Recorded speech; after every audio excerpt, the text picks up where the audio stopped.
Today we're checking out Snowy Survival from GimKit, the perfect way to add engagement in your classroom. Everybody's learning, everybody's having fun, and your classroom will erupt in engagement. I can't wait for you to try Snowy Survival. Let's check it out.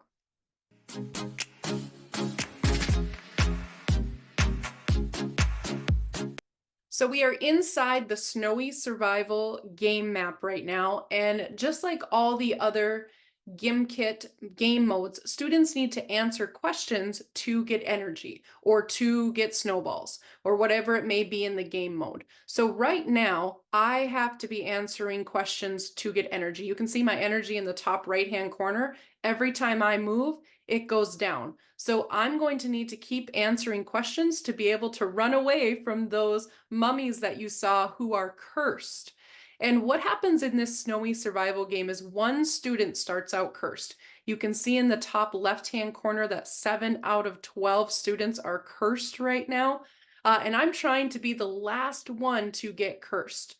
So we have 12 students playing, 7 of them are cursed. The ones that are running around with the snowball blasters, they are trying to come after me and curse me to join their team so we can get everybody on that same team.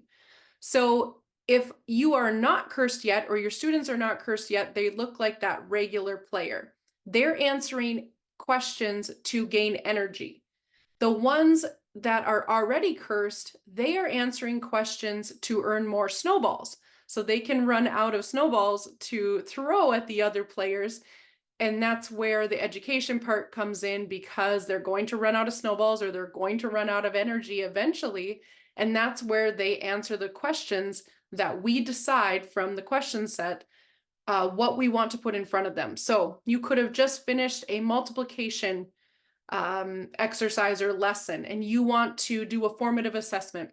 GimKit is a great way to do that. You're able to grab data really fast. Students are super engaged to answer those questions. They want to get them right because they want more energy, or they want more snowballs in this case. So they're super motivated to get the questions right to keep playing the game. So you're able to grab a lot of data quickly. All students are also playing on this board. You can see a bunch of them running around. So everybody is engaged and everybody is answering questions. That's the beauty of this gamified learning. Now you can see in the top right-hand corner, I ran out of energy at not a great time because I have a lot of cursed mummies around me.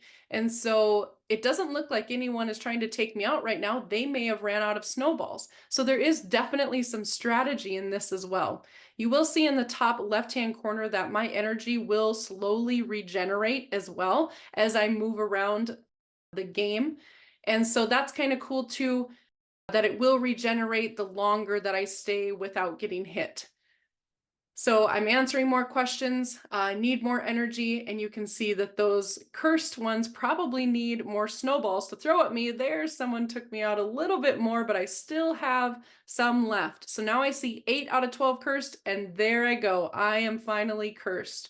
So now there are 9 out of 12, and we're trying to find those last 3 students that are not cursed that are playing this game. So I love this. If you've played Snow Brawl before on GimKit, it's every student against every student.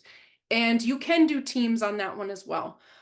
But what I've found is that I have some students that kind of get hit more often than not, and they just keep getting taken out and taken out.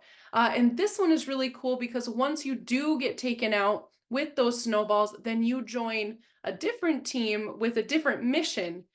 And so I've found that my students have liked this one more, the Snowy Survival one versus Snow Brawl, just because it levels that playing field for our students. So now you can see that we are running around on a team. We did get one more curse. I see our number is now 10 out of 12. So we are trying to unite and find those last 2 that are not cursed yet and trying to take them out. I am checking behind snowbanks. You just saw me throw a snowball in there because there are hiding places. And so I'm just throwing one in there, making sure they're not hiding, because students are very smart and very quick to learn this map. The other thing that is cool is that you will see a glimpse of each type of game mode inside of this Snowy Survival. So I can see one way out the one that we're in right now, it looks like that. You can also see some of the fishing game mode. There's also the farm one. That one is right below us right now. There, we just took one more out. So that's kind of cool. You get a glimpse of what you can do in the other game modes, just in this one big map that we're running around on. So I see we've got gray penguin left.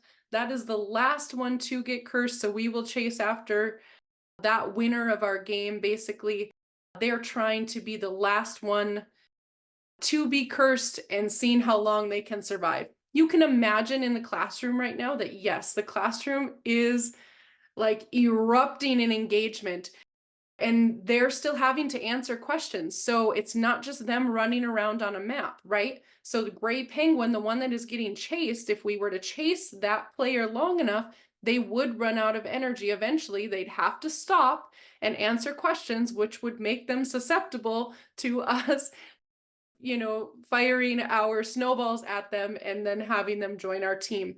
Now, of course, you can see my snowball blaster has 0 snowballs. You also see that it's transparent right now.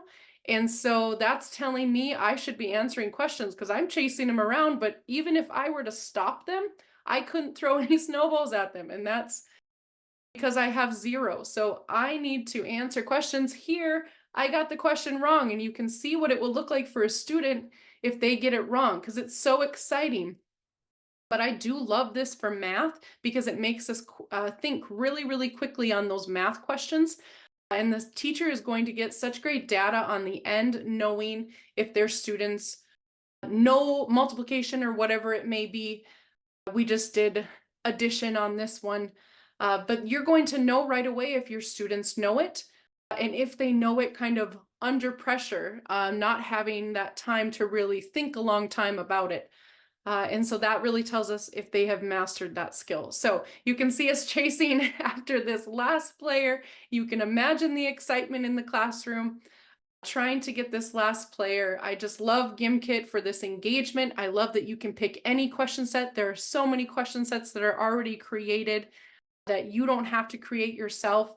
And it's free to use for teachers. You do get a 14-day trial to all of the game modes. And then after that, you're going to get access to a few of them at a time, but they do rotate out. So we're going to continue chasing this student and trying to take them out. But if you have any questions about GimKit, you can certainly let me know.